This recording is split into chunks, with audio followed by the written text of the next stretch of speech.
Psalms 34, verse 1 tells us, I will bless the Lord at all times. His praise shall continually be in my mouth.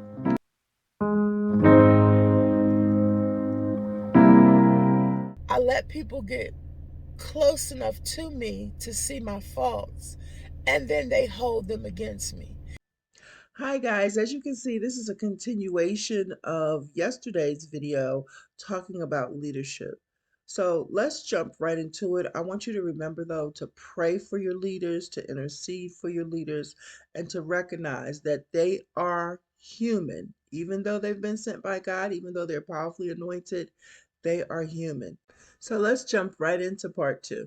Forced to try to have this appearance of being super saved, super holy, super perfect, and it's just not so. I mean, on the real, I've even asked God sometimes, like, why did you choose me? You know what I mean? But he chose me, and I'm not regretting the choice, that the fact that he chose me. I'm ever so humbled, continually humbled and grateful by the fact that he chose me to carry his word. I'm humbled and grateful by that. I know that I'm anointed. I know that I'm appointed. I know that God uses me. I know that he has used me. And I'm humbled by it continually, okay? Not that I'm a bad person, because I'm not. But I know that life can get you, and life can get to you.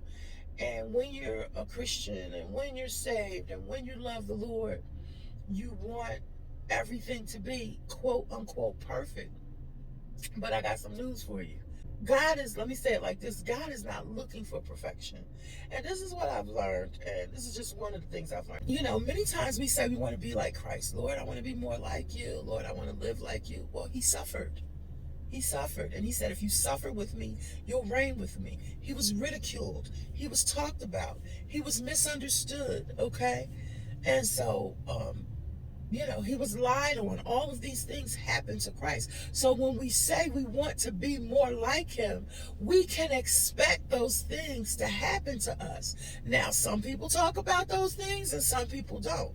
But the fact remains that whatever picture you see of a Christian, if they're trying to show you that they're super Christian 24/7 all day long, let me put it this way. If the devil is not attacking you, then you're not a threat to him. Okay?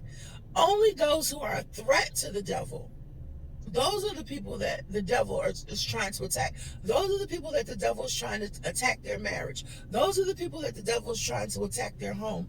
Those are the people that the devil is trying to attack their finances. Well, Pastor Kim, what do you mean when you say attack? Because let's face it, we're responsible for our own actions. Absolutely we are. But let's also face that just like God can use people, the devil can use people too, okay? I'm going to say it again.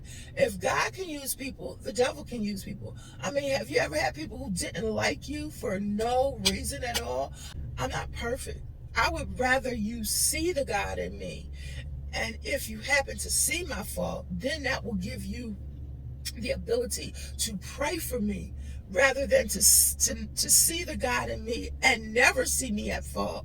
And then when you do see me at fault, you have put me on a pedestal rather than keeping God on a pedestal, so that you just like, oh, see, I thought she was saved. I don't even want to live for God because, these folks out here is faking. No, they're not. People have bad days. People say bad things. People do bad things. Paul said it. Paul said, look, I'm struggling.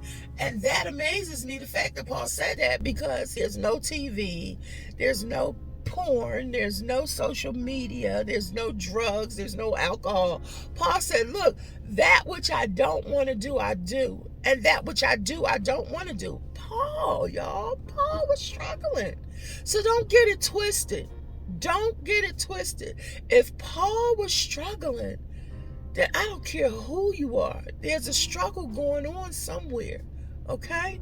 There's a struggle going on. It's just a question of how well you're able to manage whatever your struggle is. There have been moments and times when I'm like, okay, I'm good. I'm over this. You don't have to worry about that no more. But then every now and then, poof, tries to slip back in. Does that make me not a Christian? No. Does it make me not saved? No. Does it make me not a pastor? Absolutely not. Absolutely not. But what it makes me is human. What it makes me is forgiven. What it makes me is to remember to stay humble, because no matter what situation you see a person going through, you can look at them and say, there go I, but for the grace of God, period. But for the grace of God. All right, y'all. I have so much more I want to say. I'm 10 minutes in, and I'm just going to let it go right here. I'm going to let it go right here. But I want y'all to know that, you know, preachers are human. Preachers make mistakes. And I don't even know what kind of comments are going to come out of this. I'm almost afraid. Because prior to YouTube, I mean, I've had people say all kinds of things, but I'm going to let it go right now. And if you have any questions or comments, you know, on this topic or this type of topic, or if you, you know, would like to hear more of this type of topic, let me know. Because, you know, like I said, I always want to encourage people. That's what I told my children. This is my second closing, y'all. That's what I told my children. Coming up and being born and raised in church, and they were born and raised in church. I was born and raised in church. And coming up, you know, I would tell them, look, y'all, develop a relationship with God for yourself. Okay, I know you're looking at mom, I know you're looking at dad, but develop a relationship with the Lord for yourself, because it's going to be a time when you're going to need that relationship. You're not going to be able to rely on mom or dad, and mom or dad can let you down. They can absolutely let you down, because they're human. And if they let you down, or when they let you down, you'll be able to forgive them. You'll be able to have mercy. You'll be able to walk in love, because you have an experience with God and with his son, Jesus Christ, for yourself. I mean, PKs have a lot of struggles, y'all, because they see the humanity of their parents. All right, that's another topic. All right, y'all, I love y'all. Have a blessed day and a purpose-filled life, and know that I absolutely love you with that agape love.